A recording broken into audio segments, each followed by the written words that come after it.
America was saying to do a remix of Yaka. Who's that? Field director? Not field director, the guy who came to fight with Gashao. Oh, no. Yeah, he came with this guy that used to be on Empire. Walai? Yeah. Kwa hiyo Vurugu tu? Yeah. Let's go watch. Bro, he did not end well for him. Alifanya ile kitu. Coming up and other stories. What do I record? Oh, yeah. Wagwan guys. Okay, production wananicheka. Hey, but guys, nimeambiwa niwaambie we missed you. Subscribe. Kama unatuona for the first time, ni subscribe bado. Subscribe. Notifications, you know the thing, guys. Yo, bana. Man. Like, share. Right. Watch again, check it to ramp nini. Algorithm. Yeah, bana. Boom. Boom. Man, welcome back. I guess I know we've been missing, but this has had to be a special one. We just decided, you know what? We can't leave the people so uninformed, you know? Buddha. Like, there's been so much happening. Oh my goodness, since we last spoke. The beauty of living in Kenya is every day something new, bana. Okay, actually, let's start off with what we were discussing before. So, Vurugu 2 happened on the 20th. That was last weekend. Mm-hmm. And there was this, including the World Cup, there was also a UFC match. It was actually just an amazing sports weekend, I'll say. But nimekuwa kwa shimo hizi vitu zimenipasa.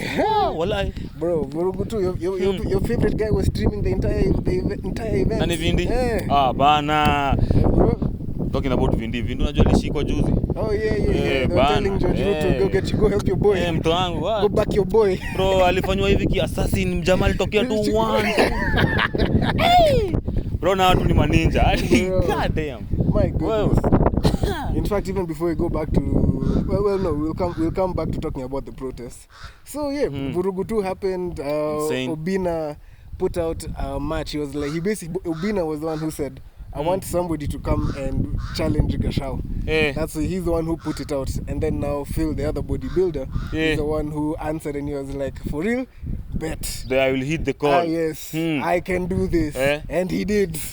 So aliwin ama? Oh yeah, he won. And I think honestly, like, is he also like big? He's gigantic. Yeah. Bro. I was being told that there's one of them anatumia sijui steroids, anakula Viagra mara 3 kwa siku.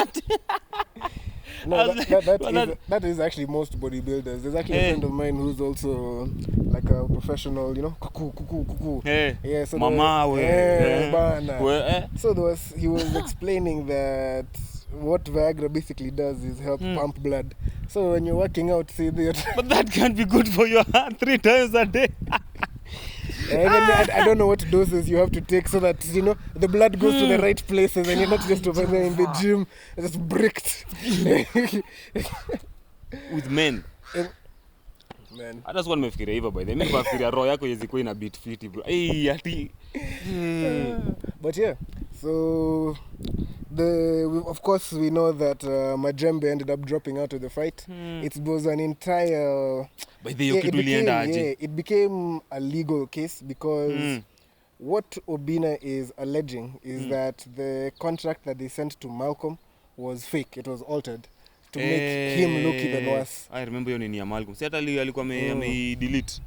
He had to delete it. Yeah. So that's how that ended. But from what Akina Majembe were talking or alleging as well, it seemed as if Obinna also just wanted to own everything. And after watching the Vurugu 2 fight, I feel like, I don't know why this homie, to me I feel like he was just doing too much, bro. Like after Gashao got knocked out, he was in the ring, like, you know, like trying to slap. Even the nurse at some point was pushing his hand away, but she also realized she knows where her money is coming from. So let the boss do what he wants. But at this point, bro, as the event organizer, the way I see it, I feel like the guy should literally, he should be in the millionaire's box, you know? The owner's box up there with the other, you know? Kind of big boys. Exactly, bro. But that even, like, that's the thing. Mimi nikiona kwanza when I had, unajua niliwatch video ya Majembe akisema ati now what the contract was saying wakiwa na supposedly manager wake. The interview with this other guy, I forgotten his name. Interview yeye alikuwa tu amepost yao.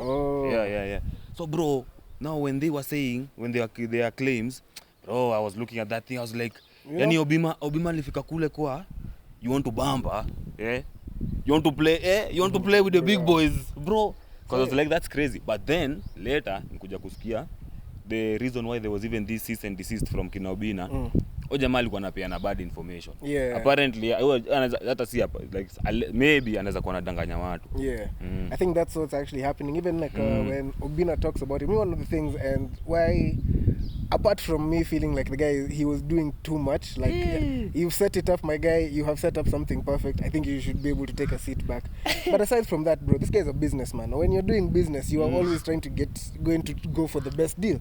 But so, that's not the best deal. The way that nini, no, bro, that's a politician's deal. Mtu wangu ndio maana nasema au ni yani ile tangu aje hiyo ngoma, bro. Ni yo bamba, bro. You want to play with the big boys, si ati nini. Mtu wangu hiyo ni mbaya, hiyo ni ile we come to. Tunakupatia ilikuwa inaitwaje kitambo. Ati utaonekana.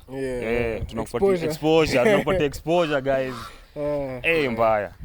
So from that, it just went into a whole case, but the fight ended up going through. We saw actually the guy who was supposed to fight Majembe originally, or the guy who fought with originally Alfayo. He was. Obrotana ni nani sasa Alfayo? Who's that?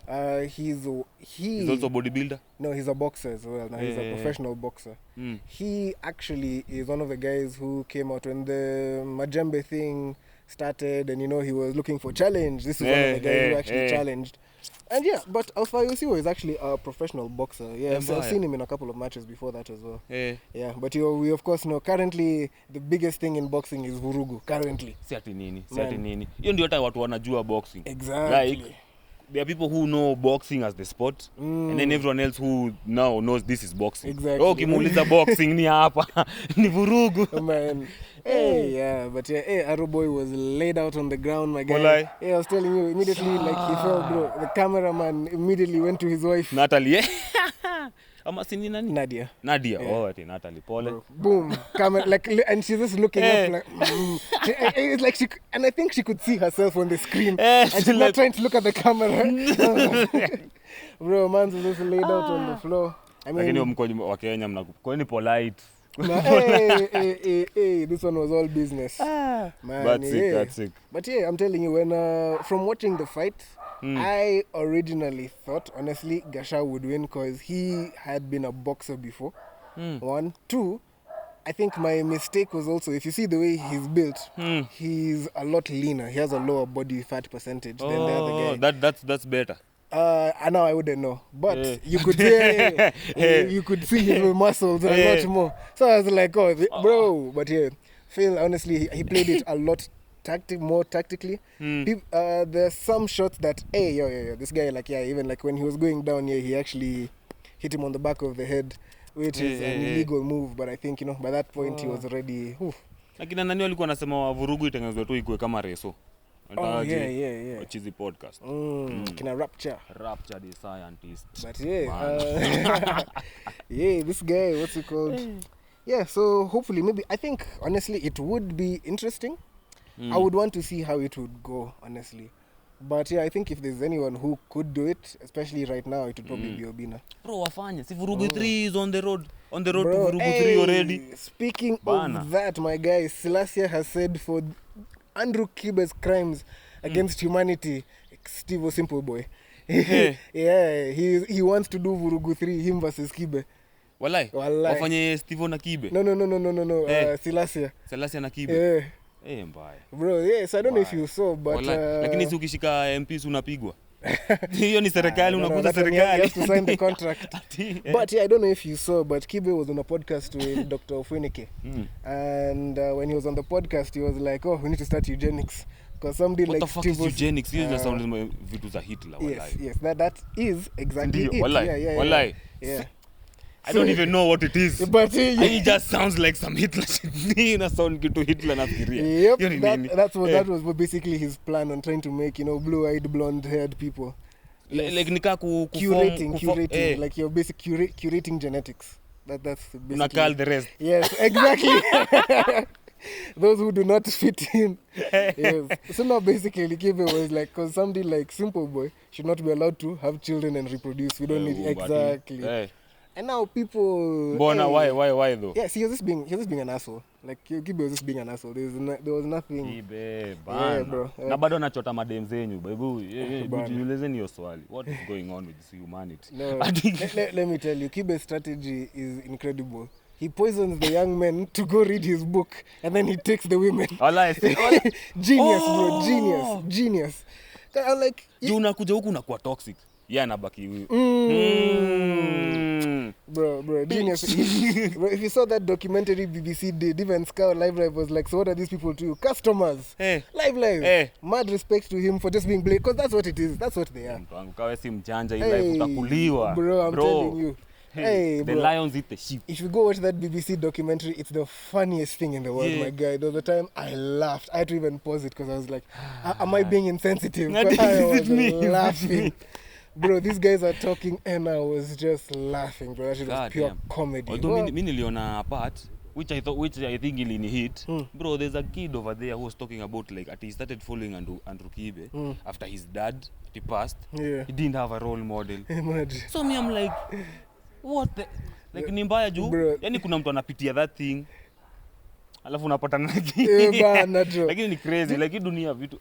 Literally cuz yeah bro. I watched that thing and I was laughing. There's another one where this guy was like, my girlfriend broke up with me and then I tried to talk to my mom about it and she couldn't do it. I was like, what? I was just solo. I was like, what is she supposed to do for you, my guy?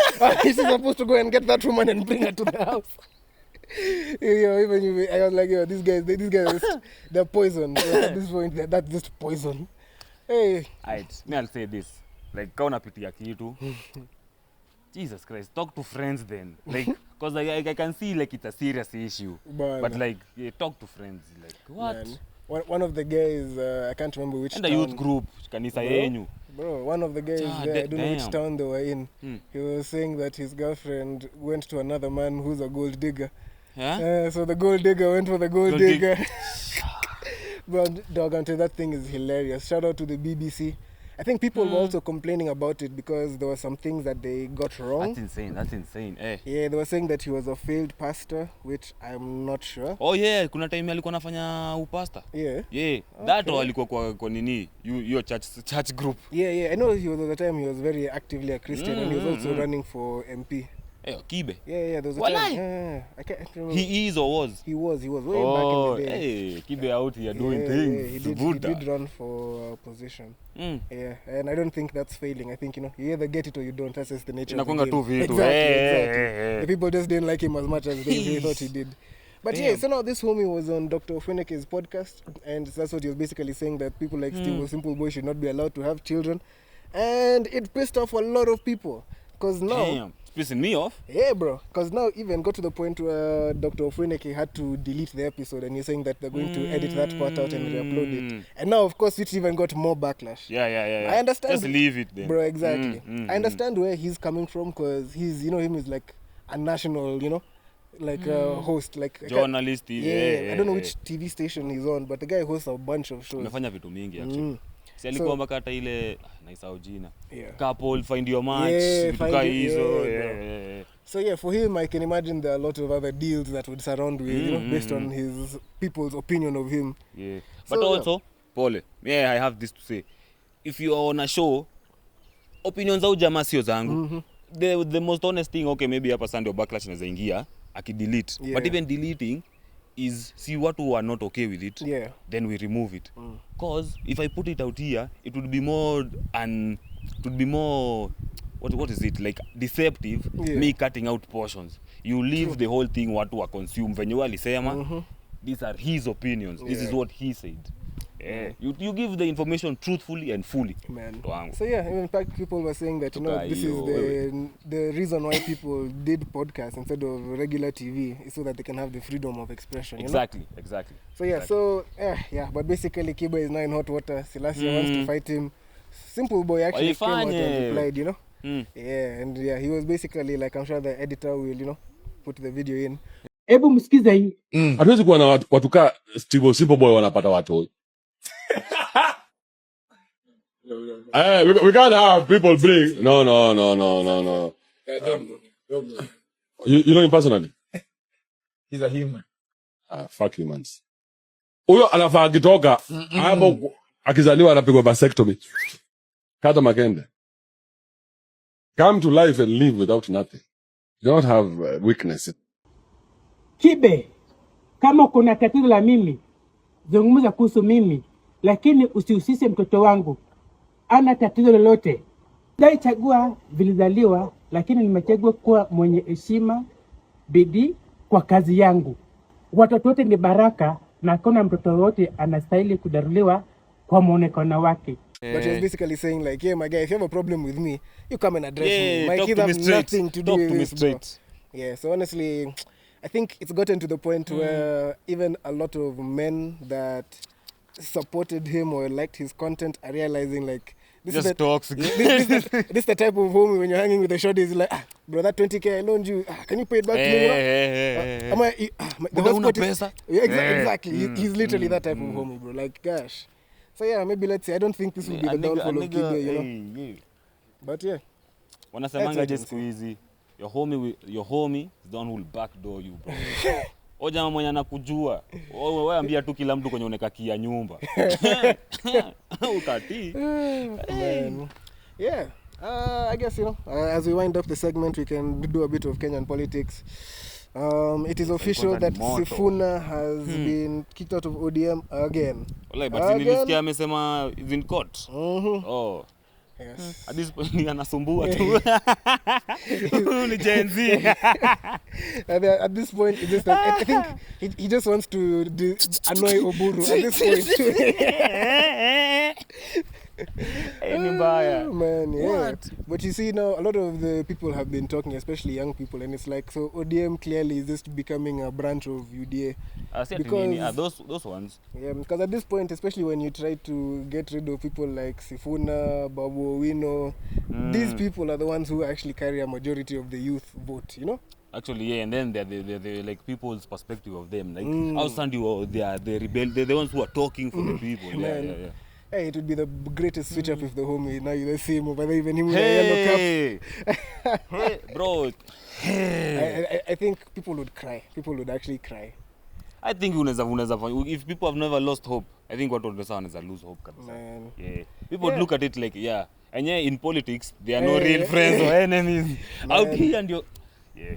Man, and of course you can't talk about what's been happening in Nairobi without talking about the commemoration, because I don't think at this point, bro, these aren't protests. These are literally like a ni memorial. Exactly. Yeah. Exactly, ni memorial, bro. Weka ulikuwa umetokea protest. Man, yeah. So memorial protest, yeah. Still, even though we found out, thank you, Mwambie bro, ukianza kuongelea serikali, you're not too far. Like, okay. Atumesema nini? Man. So during the protest this year, at least there were no casualties, but there were a lot of arrests. A lot of people were recently released. Apparently had been grabbed and taken to hidden chambers. Bro, which is something guys need to explain. People are told, tuliambiwa, the only people will be arrested ni watu wana cause mashida. Yeah. Vida mingi, I won't say everybody, vida mingi.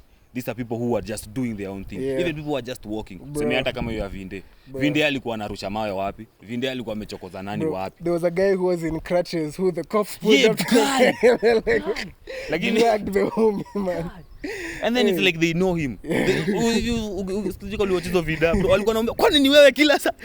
Bro, that was personal. Like, bro, policing doesn't need to be personal, guys. Jesus Christ.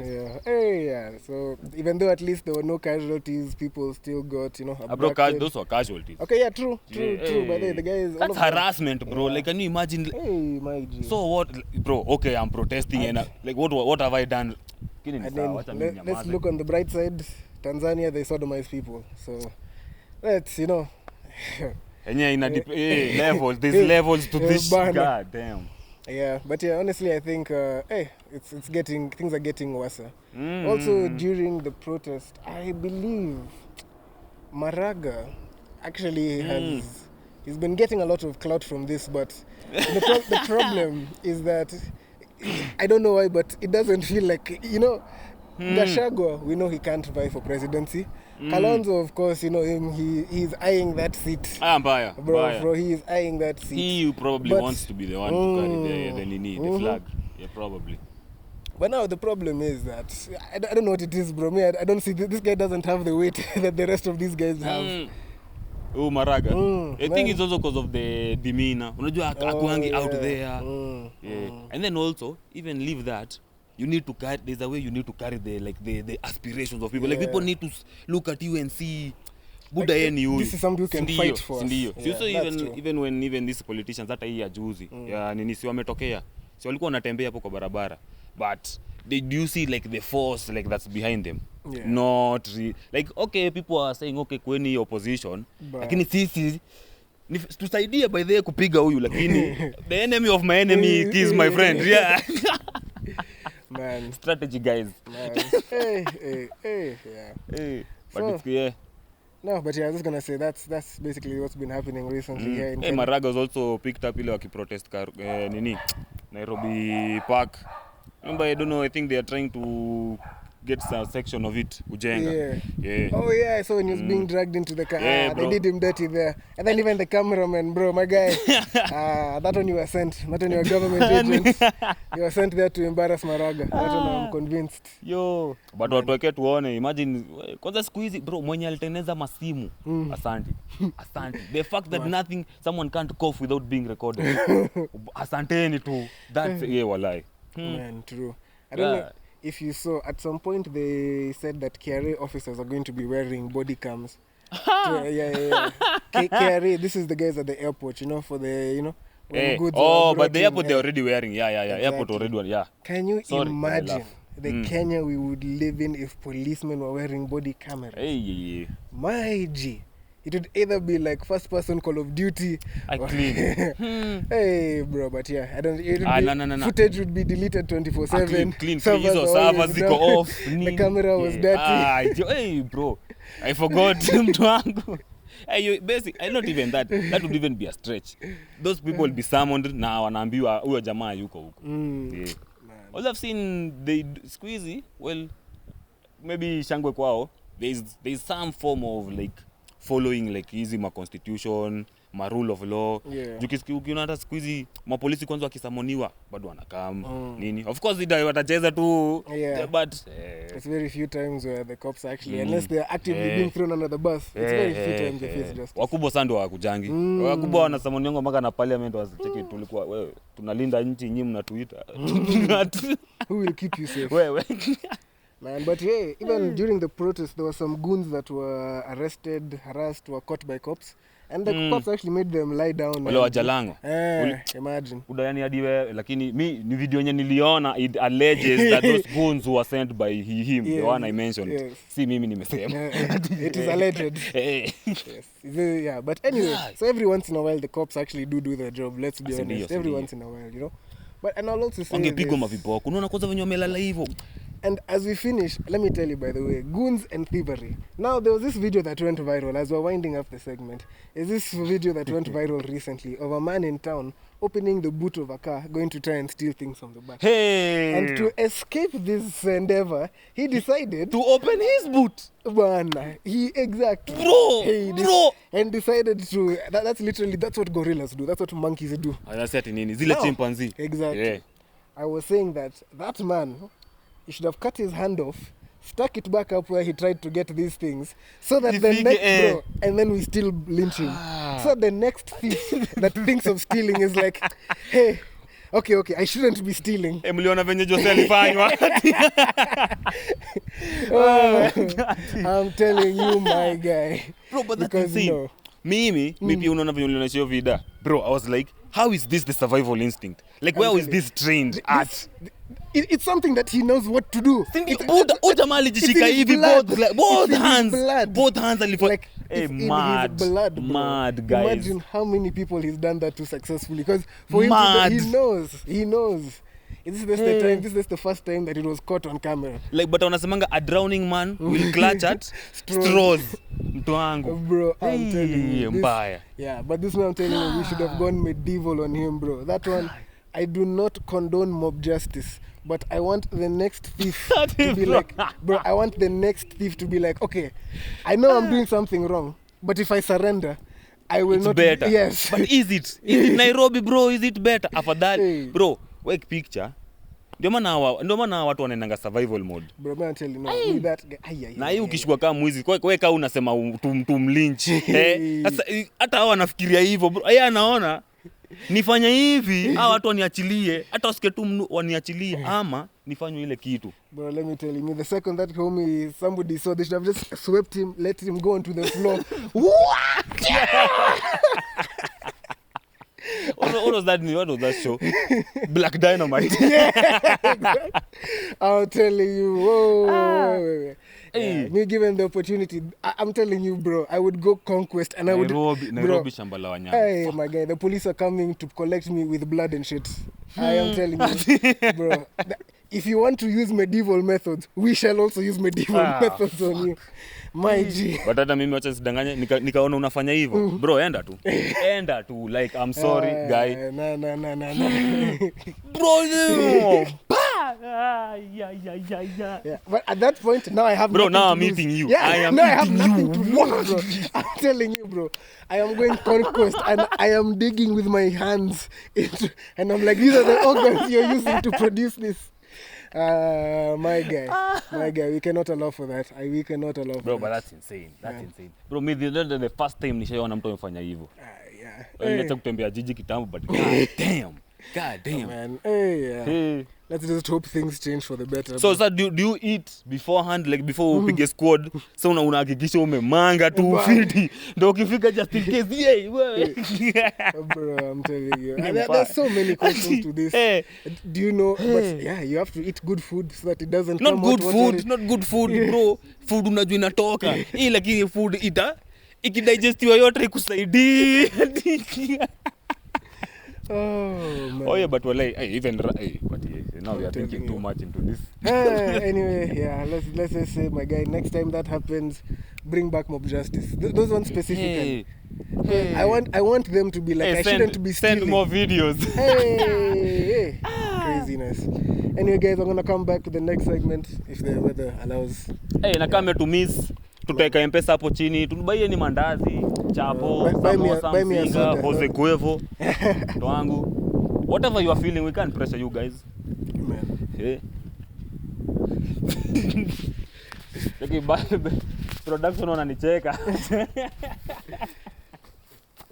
Hey, but guys, nimeambiwa niwaambie we missed you. Subscribe. Kama unatuona for the first time, ni subscribe bado. Subscribe. Notifications, you know the thing, guys. Yo, bana. Man. Like, share. Right. Watch again, check it to ramp nini algorithm. Bana. Boom. Boom. Okay. Like a stone. A rolling stone gathers no moss. Quote of the day. Oh man. Ooh. And we are back. Right now we're going to be talking about things happening outside of Kenya, international stuff. But also mi siku hizi nimeanza nimekuja nikijiuliza, does it really matter? Bro, si ni Kenya. Sasa tunajali watu ati za America, what's happening in America. Si ni Kenya. It's because as much as Anda kutuletea Ebola. Man. So I heard. Actually no. Apparently we wanted the Ebola. The Americans were like, we did not need to take Ebola anywhere. But if you want Ebola, you will bring it to you. What do you mean? We asked for the quarantine thing. Mm-hmm. See, I thought see, I thought they're the ones who Mark Rubio came out and said that no, it was the Kenyan government that offered to take in the Ebola patients. Yes. Imagine. Mark Rubio, he came out and said so. We don't know. Betrayal. Yep. Wallahi. Yep, imagine. The 32 global health compacts that you referenced, we have no implementation plans. And seeing the details of how they're being implemented would be very helpful. As you know, I've long been close to the Kenyan government and the Kenyan people. We're asking them to take on Ebola treatment, which is getting a very rough reception. There's also real tension in some of the data details around these health impacts. And there is evidence, there's data from state that there's less treatment, less testing, and less prevention overall.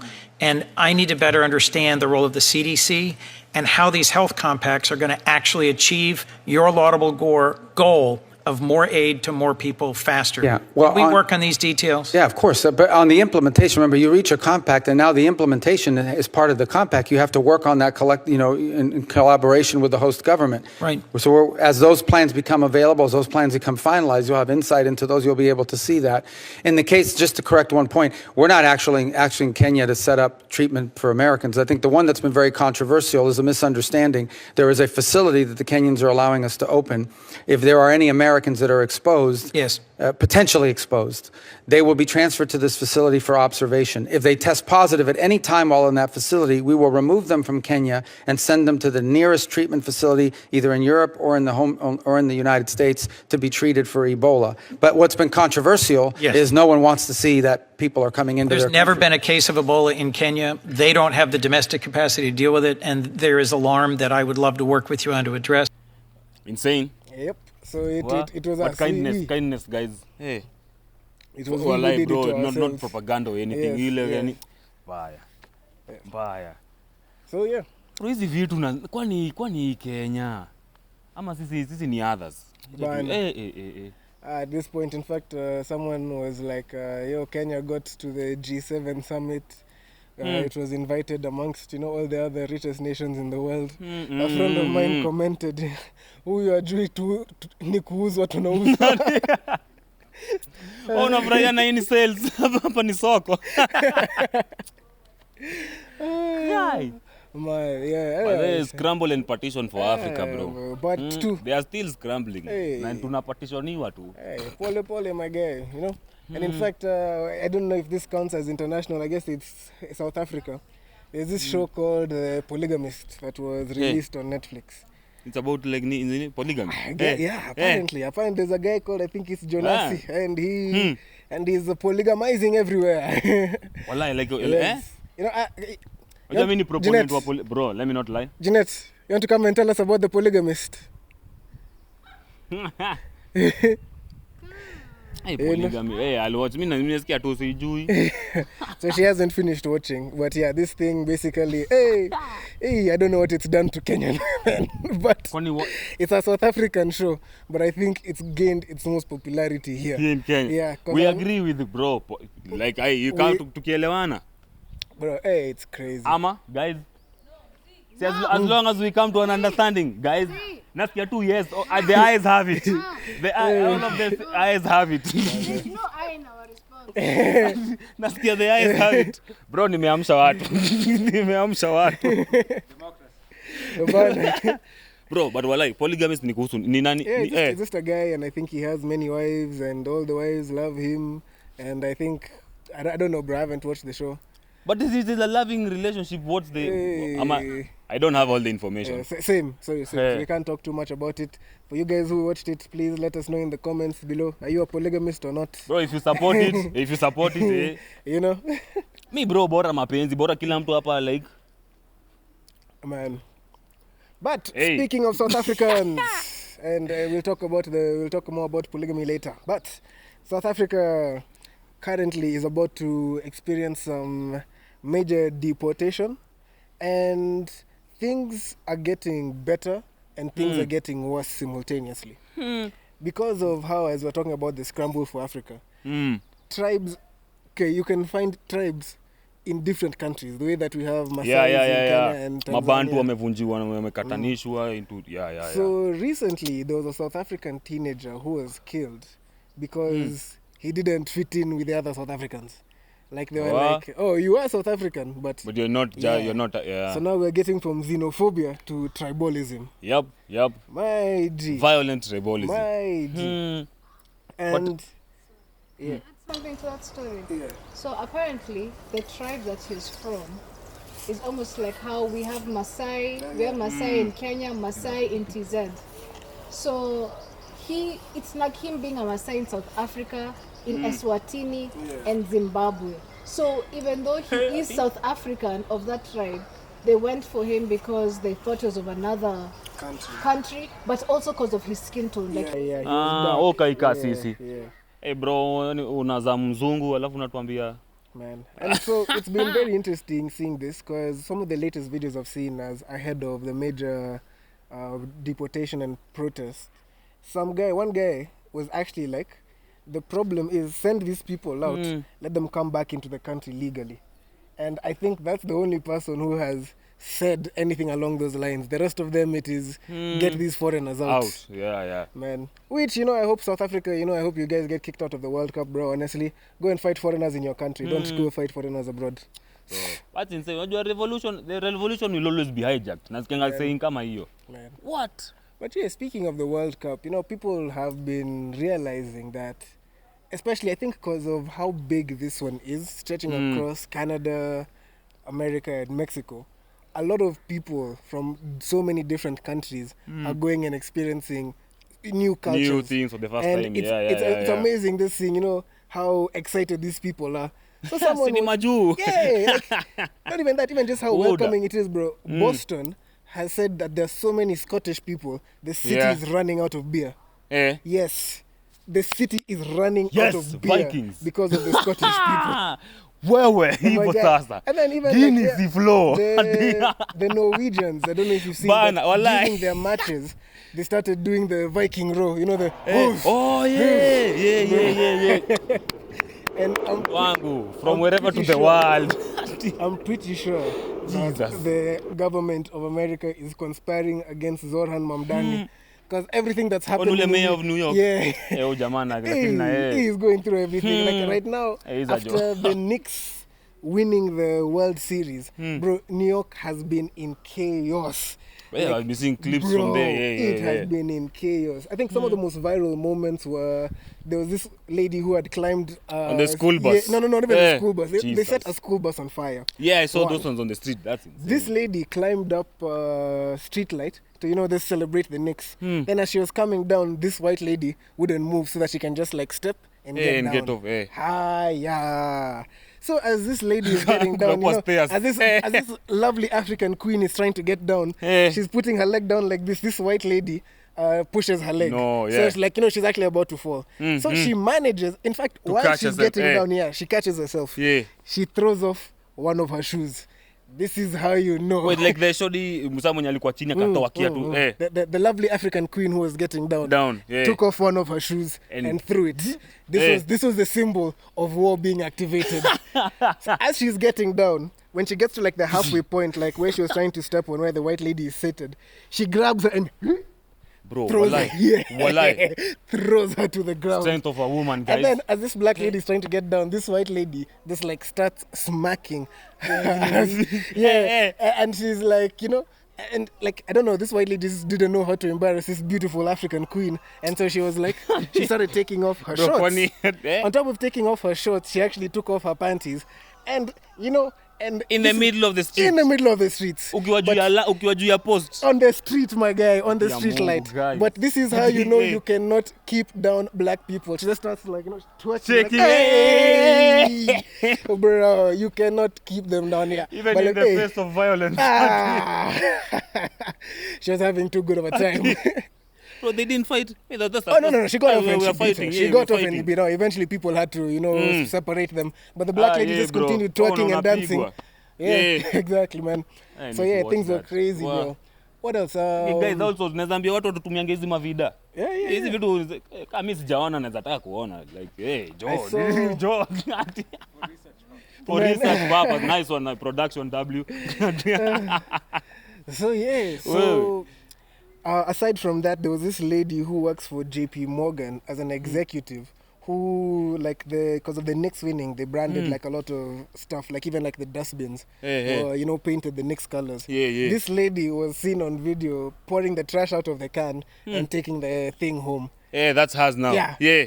That same can is sold for $200 on the internet. The same dustbin. Imagine, so she lost her job because of that, but which makes sense, bro. She was an executive. But no, bro. That's actually, you keep that person. Anafanya ile kitu anasomanga. Hiyo ni busy. Kwani, wewe unaona dustbin, one man's trash, one woman's trash in this nini.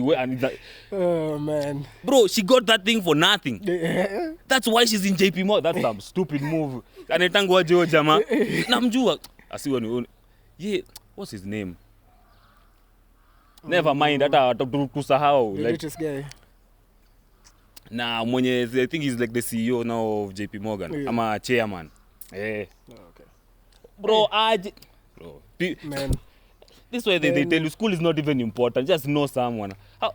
In a scene of reverse Madness. racism, the only white player on the New York Knicks, like he was over there running through the streets, like in the crowd and everything. Like he was running, like the crowd was on the side, and he was running through the middle. The fish like, in the ocean of bro, sharks. you know the cops actually like, hey, yo, get out of here. No, bro, I play for this. You will be eaten. Yeah, but this is like, it was very, because he's the only white player. But literally, yeah, they actually like, they tried to like stop him, like, hey, get back over there. He's like, nah, bro, I'm a player. I'm a part of the team. Yeah, that was very interesting. Oh, yeah. But still, on the police, the LAPD recently were called to a woman's house after her neighbors heard her screaming.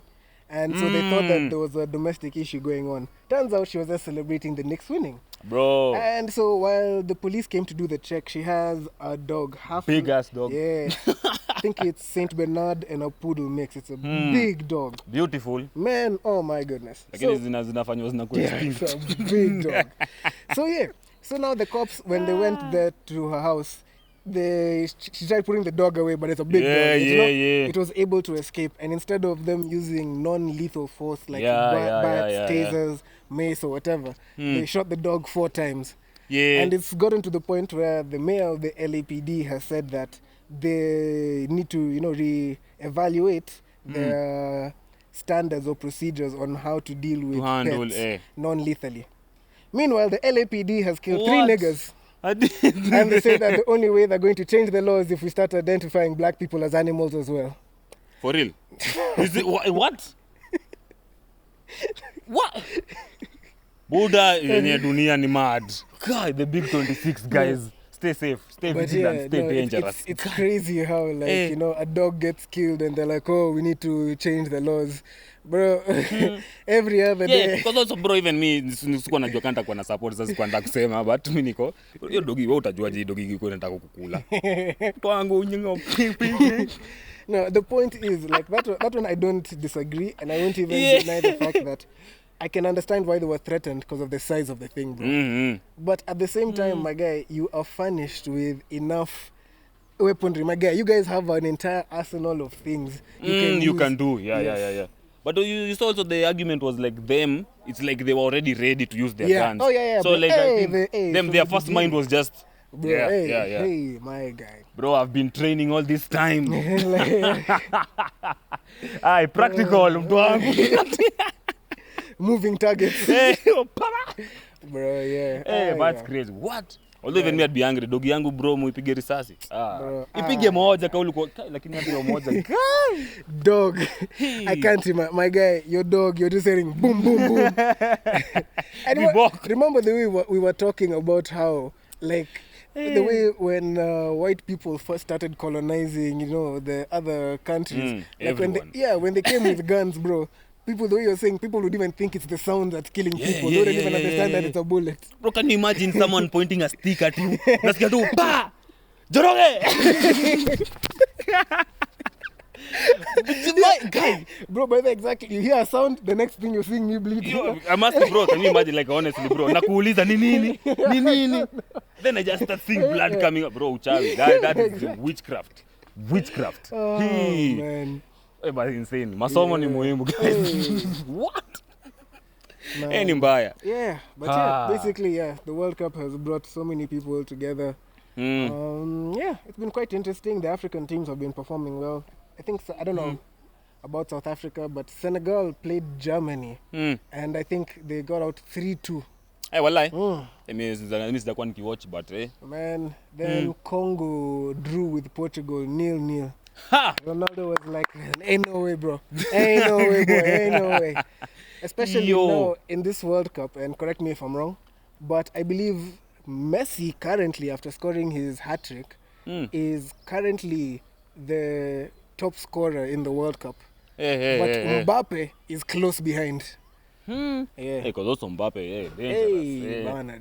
Na kisprint mguu kutoka hapa mpaka Nairobi. Hey.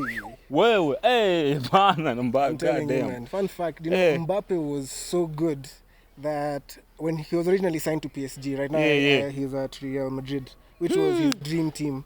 Yeah. Do you know the French didn't want to lose this guy so much that the president personally had to sit down with him and ask him, please stay in PSG.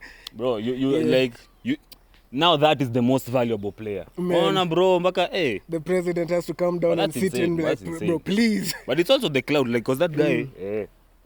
No, man, I think this somebody he's worth his value. He shows us time and time again. You've seen the memes of him being a dictator. Huko anatokeanga hivi watu wanaangalia clean. Wewe guy clean. But bro, jitengeneze bro, unaingia maka president anataka tupigwe picha na wewe hivi. What else, man? Yeah.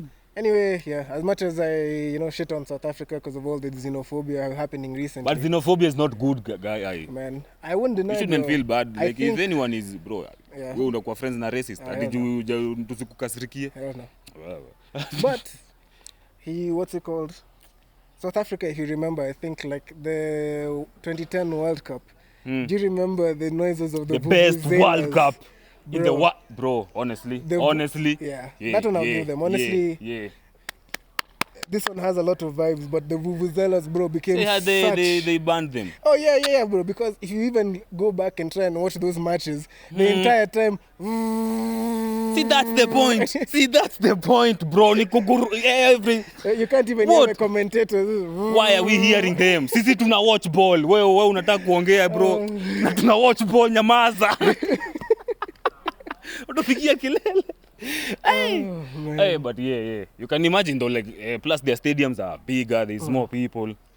Probably even bring the house down just your two noise. Hey. Yeah, and then actually even still on this World Cup, the way Congo has been doing really well in the matches. Hey, I want Congo to win. I support Congo. Anyway, first of all, they've actually stood out in this match. Yeah.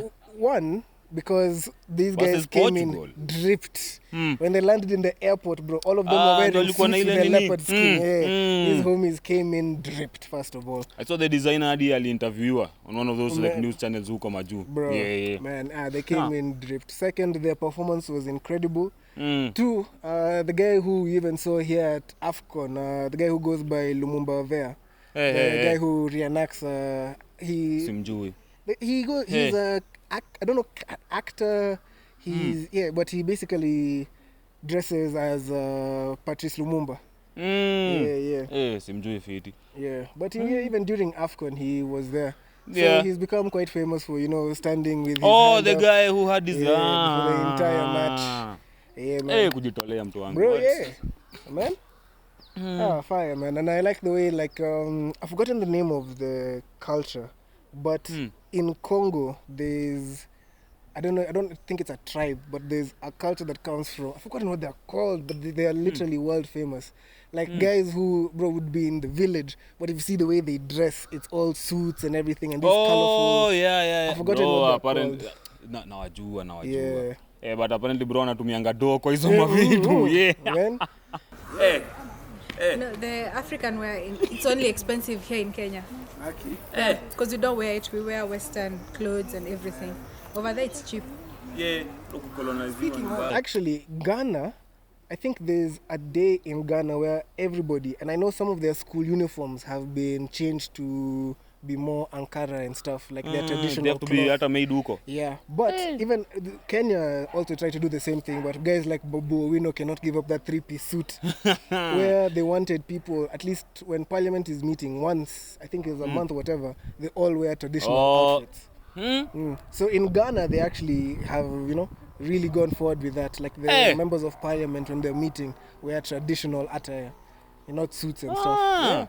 Which is incredible. That's interesting, bro. Sijaisikia walai. Man, so kama mnavaa sasa zile traditional kama Mkikuyu sangeva ile nini ya brown nini. Okay. Man, and I think cultural it's really, festival parliament, guys. I think it's honestly a really nice way of trying to at least, repatriate, recapture, I don't know, but express heritage before we lose it. But Well, speaking of Ghana still, Ghana recently, there was a proposition in court that DNA testing is mandatory after the child is born. Isn't that done? Hawafanyangi hivyo kitu? No. Eh. Mandatory. Now this one is, yeah. Eh? Sasa like Right, bro, mnaongea na fala. Msini judge. Yeah.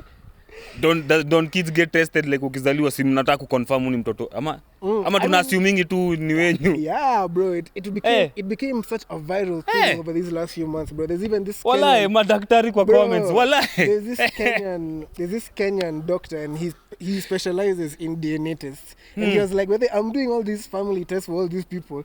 Let me also do it for me. Bro, both of these kids were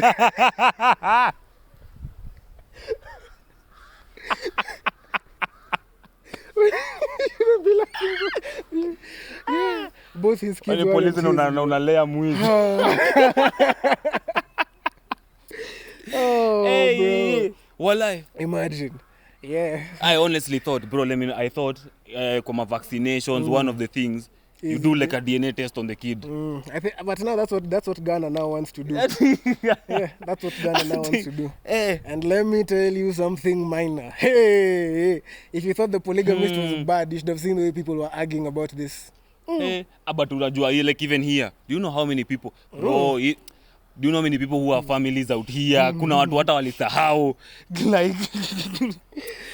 Like even like on a serious note sasa, the number of street children in Kenya, bro. And these people are, like in Nairobi, we have like the biggest like ni mkusanyiko like matribe zote. This is the melting pot ya street, bro. Watu wametoka sijui mpaka Kisumu, unasikia mtu ametoka coast, mtu mwingine ametoka Kishagi, hata hujaijua tu iko Kenya, ako tu huku anaparambulate tu Nairobi, bro, ati kuhaso. The day I knew Nairobi is a melting pot is when I met Indian and white chokoras. Yeah, bro, literally. Kwanza over there Westlands you find white chokoras. I was like, wow. Either way. But ni kama pia hii ni bad joke. Ni kama pia like bado kuna nini classism. Upate mtoto mzungu chokora zingine yako westi. Kuna level. You're poor in the richest neighborhood.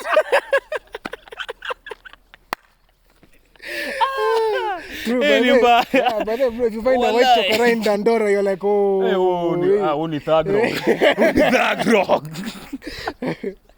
Oh, yo, bro, that's actually crazy. And, I was actually thinking about this the other day. Something that's like really messed up is the way like we have a lot of poverty tourism here in Kenya. The way, white people will come, they'll be taken, this is Kibera, this is the second biggest slum in Africa, look at these black sad people.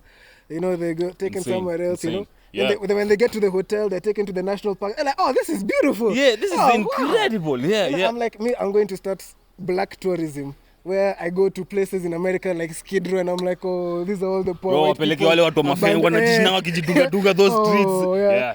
How many years have you been addicted to fentanyl? Poor you guys. You see, guys, don't be like me. Don't be like this. Don't be like this. I'm telling you. You have it good. You have it good, guys. I'm like, I'm here in Alabama. This is, in fact, actually, and the problem is that we as Africans, and this stuff is so ready to be displayed in the world, our poverty, malnourishment, like when people see how developed countries like Rwanda, Ethiopia, they're like, wow, hey, they can do this?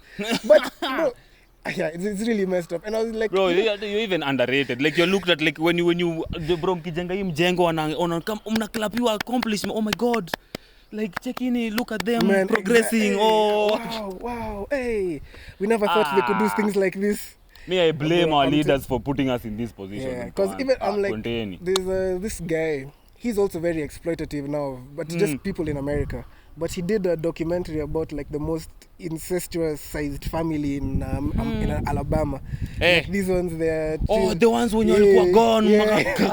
Exactly. Please put a clip for guys. There are people who have never seen. Hey. So no, and it's so messed up how like the neighbor is the one who's coming with a shotgun saying, "Don't take videos of these people." Like the reporter was actually about to be shot. But do you see how protective they are of things like that? Like, Sindio. Here in Kenya, we're like, you're looking for Kwashiorkor? that area has kwashiorkor for days. What do you need? Jiggers. These guys, these niggas have never worn shoes in their life. They've got all the jiggers. Bro, I'm telling you. Bro, certain nini. Man, I tell you, given the opportunity when I'm going to do that. These people will sell anything. Anything. Oh, man. Ami hata unachikia history mimi bambe. History hii kitu ni bo. Ni bo. Bro, nani alikubali kubari? Nani alikubali Kibera ifike kwenye iko? Man, exactly. Nani amekubali hizi vitu zote? Bro. Zimskubari hata the way producer atakufuta usinikumbushe makosa yangu. Mimi sinanga makosa we. In fact, bro, that's what we're discussing. I see the problem with Kenyans, bro. White people, you shrub, you continue talking. Kenyans, they have to recite the word back to you. Hapana, unaweza confuse Kenya nimesema. Ati man. Yo. Man. Oh man, anyway guys, I hope you've enjoyed this episode. This was, news for the unemployed. We're back again, bro. Big pony. Even better. Better. Yeah, anyway, that's it for today. Till the next time. Bana, send us clips. Send us money. Clip ikuje na pesa. Oh my God, bro. There's another video I'll show you, my G. These white people, this girl is going around like their school. It's a boarding school in America, and she's asking all of them, when was the last time you showered? Hey. All these people, none of them said. The girl at the beginning said 0 because I showered today morning. The rest of them, my guy, 25 days, 26 days, 28. What?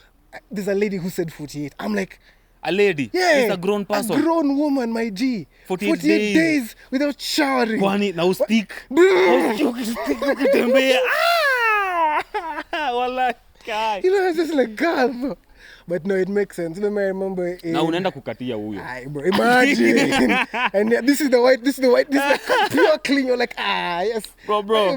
Jesus. Bad joke, yeah. I'm a joke, whatever. Yeah. Bro, you know how there's that joke of you fall asleep, the makeup runs out, you wake up, this is not the same woman. Udem ataingia shower apoteze kilo, arudi akikaa kitu. Bro, I'm a shed cover like this much late. Bro. And I know it's true because I remember in high school, my German teacher, she was married to a white guy. And she was telling us that when they were dating, white people, he used to, when he used to go shower, he used to turn on the shower, no. Get out of the shower, and he's like, I've showered. He's like, bro, you just pour water on yourself. This beautiful African queen introduced him to a washcloth. She said that she bought him a wash towel. This was the first time he was using a wash towel. He scrubbed himself. He saw the dirt in the tub and he was like, yo. What the hell? We are dead. Yes, you're dead. Bro, wow. Anyway, That's insane. That's what they do for now. Wanafanyanga nini juu ya mnuko? Ama mtu ambi na bado inaacha tu layer, bro. I'm telling you, my G. Bro. Whatever you people see in these guys, I don't know. Man, colonization. Lakini haidhuru hadi saa hii. Kwani wewe mzazi wako amepigania independence, wewe bado umekolwa, acha ujinga. Wallahi. Anyway, man, thanks for joining us. Till the next time, bro. Get a job. Bana, mtutumie pesa. Mimi nashinda nikiemphasize hiyo. Ati like, share, subscribe, like inisaidie tuma pesa.